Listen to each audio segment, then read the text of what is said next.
Hello everyone, welcome back to our channel Statisticians Hub. Our today's topic is Descriptive Statistics in Python, and I am Barnali Das Chaudhary, a student of Master's 4th semester, Department of Statistics, Assam University, Silchar. So friends, without wasting our time, let us know some basic terminologies. First of all, let us know what mean is.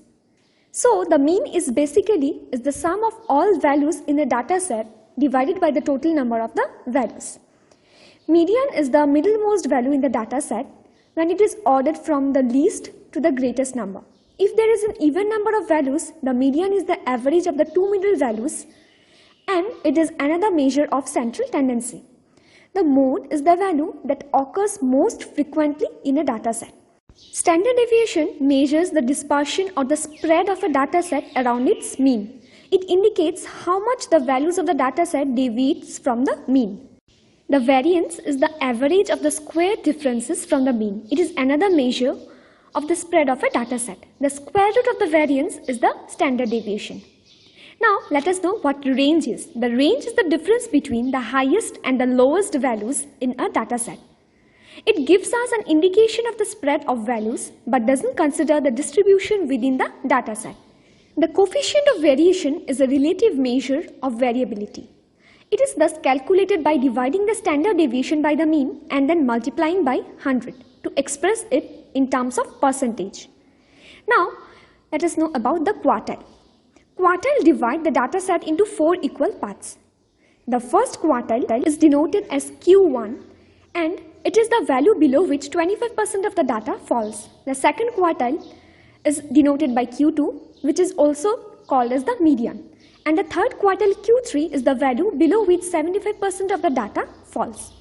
Quartiles are basically used to describe the spread and distribution of data, particularly in box plots and quartile deviation. For performing descriptive statistics, here we have a question. The question is that the data shows test results of a random sample of the students, and here the data set is as follows. And now let us see how we can perform descriptive statistics in Python.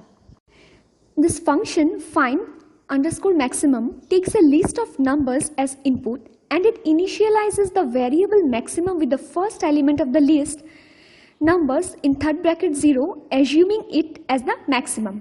It then iterates through each element num in the list numbers. For each element, it compares it with the current maximum value maximum. If the current element num is greater than the current maximum, it updates the maximum value to be equal to the current element. After iterating through all elements, the function returns the maximum value found. Nextly, find_minimum function is similar to the find maximum function. This function finds the minimum value in a list. Here, the term num_data prompts the user to input the number of observations they want to input. A for loop is then used to iterate over the range from 0 to num_data. For each iteration, num is assigned the float value entered by the user representing each observation. The observation is then appended to the data list. For finding maximum and minimum, here the term maximum equals to find_maximum data. It calls the find_maximum function with the data list as an argument to find the maximum value in the data set. The same thing is applied for the minimum. For each observation, the user is prompted to input a number which is then stored in the data list. So let's see how we can calculate the mean. Here the term sum in bracket data, this part calculates the sum of all numbers in the data list. Round in bracket mean, this rounds the calculated mean value to the nearest integer. This step ensures that the mean value is presented as an integer rather than a float. Overall, the code given for mean calculates the average value of the data set represented by the data list. For calculating median, the term sorted_data, this line sorts the data list in ascending order. The term we can see here, if len in bracket data %2 equals to 0. This condition checks if the length of the data list is even. If it's even, there are two middle values. The term middle_1 calculates the first middle value, and the term middle underscore 2, this line calculates the second middle value. And here median equals to middle underscore 1 plus middle underscore 2 divided by 2. This means that the median of the data set is calculated by taking the average of the two middle values. Here else means that if the length of the data list is odd, there is only one middle value. For finding the mode, max function is used with a custom key argument. This key argument specifies a function that will be called on each element of the data list to determine the value used for comparison. Data underscore count is provided as the key function. For calculating the variance, the term here x minus mean, this represents the deviation of each data point x from the mean of the data set. And the term x minus mean double asterisk 2, this squares the deviation which is necessary for calculating variance because variance involves square differences. For x in data, this is a generator expression that iterates over each point x in the data list.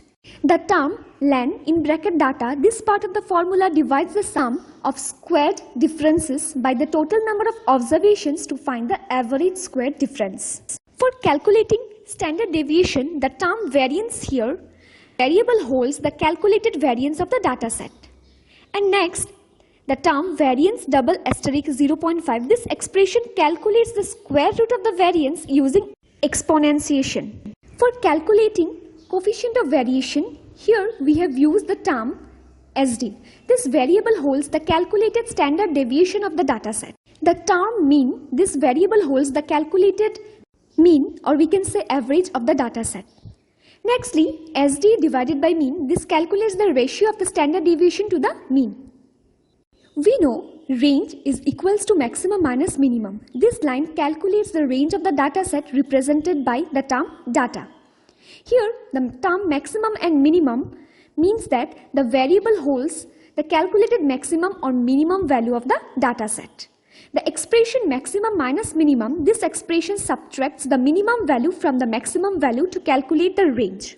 For calculating quartiles, the term Q1 equals to 0.25 asterisk n plus 1. This line calculates the position of the first quartile Q1 using the formula, which is given as 0.25 asterisk in bracket n plus 1.